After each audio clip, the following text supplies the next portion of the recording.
ओम नमो भगवते वासुदेवाय। ओम नमः शिवाय। बैसाख मास महात्म्य का 16वां अध्याय।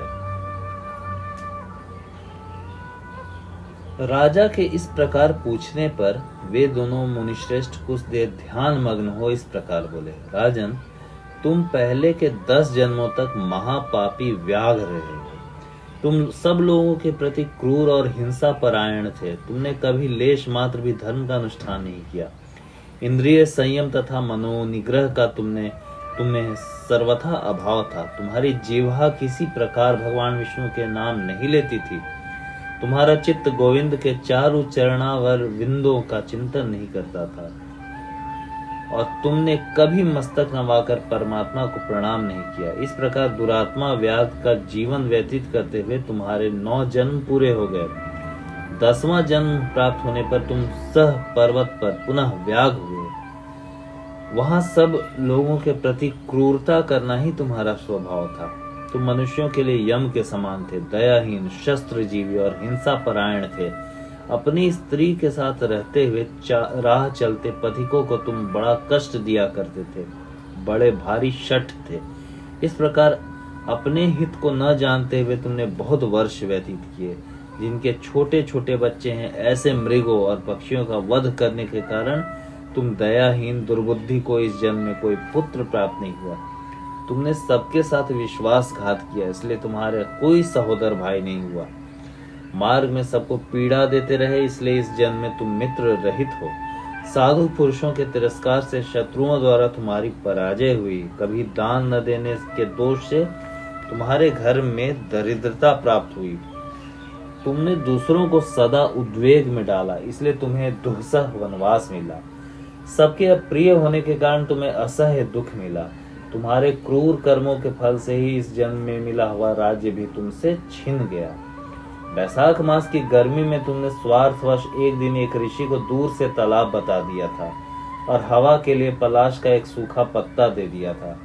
बस जीवन में इस एक ही पुण्य के कारण तुम्हारा यह जन्म परम पवित्र राजवंश में हुआ है। अब यदि तुम सुख, राज्य, धन, धान्य आदि संपत्ति, स्वर्ग, मोक्ष चाहते हो अथवा सायुज्य एवं श्रीहरि के पद की अभिलाषा रखते हो तो वैशाख मास के धर्मों का पालन करो। इससे सब प्रकार के सुख पाओगे। अभी वैशाख मास चल रहा है।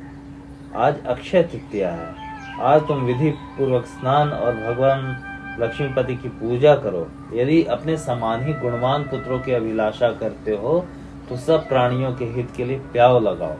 इस पवित्र वैशाख मास में भगवान मधुसूदन की प्रसन्नता के लिए यदि तुम निष्काम भाव धर्मों से धर्म का अनुष्ठान करोगे तो अंतःकरण शुद्ध होने पर तुम्हें भगवान विष्णु का प्रत्यक्ष दर्शन होगा।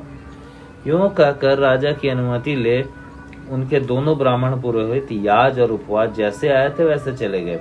उनसे उपदेश पाकर महाराज पुरुषिया ने वैशाख मास के संपूर्ण धर्मों का श्रद्धापूर्वक पालन किया और मधुसूदन की आराधना की। इससे उनका प्रभाव बढ़ गया। बंधु बांधव उनसे आकर मिल गए। तत्पश्चात वे मरने से बची हुई सेना के साथ ले बंधुओं सहित पांचाल नगरी के समीप आए।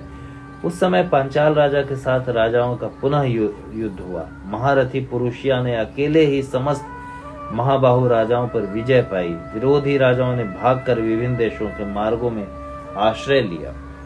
विजयी पांचाल राज ने भागे हुए राजाओं के कोष, 10 करोड़ घोड़े, 3 करोड़ हाथी, 1 अरब रथ, 10,000 ऊंट और 3 लाख खच्चरों को अपने अधिकार में लेकर पुरी में ले आया। वैशाख धर्म के महात्म्य से सब राजा भग्नोन्मत्त हो पुरुषिया को कर देने वाले हो गए और पांचाल देश में अनुपम सुकाल आ गया। भगवान विष्णु की प्रसन्नता से इस वसुधा पर उनका एक क्षत्र राज्य हुआ और गुरुता, उदारता आदि गुणों से युक्त उनके 5 पुत्र हुए जो दृष्टकेतु, धृष्टद्युम्न, विजय, चित्रकेतु के नाम से प्रसिद्ध हुए। धर्म पूर्वक प्रतिपादित होकर समस्त राजाओं के प्रति अनुरुक्त हो गई। इससे उसी क्षण उन्हें वैशाख मास के प्रभाव का निश्चय हो गया। तब से पांचाल राज भगवान विष्णु की प्रसन्नता के लिए वैशाख मास धर्मों का निष्काम भाव से बराबर पालन करने लगे। उनके लिए यह धर्म से बढ़कर कोई नहीं था और उनके इस धर्म से संतुष्ट हो भगवान विष्णु ने अक्षय तृतीया के दिन उन्हें प्रत्यक्ष दर्शन दिए। ओम नमो भगवते वासुदेवाय। ओम। इस प्रकार वैशाख मास का 16वां अध्याय संपूर्ण हुआ। ओम।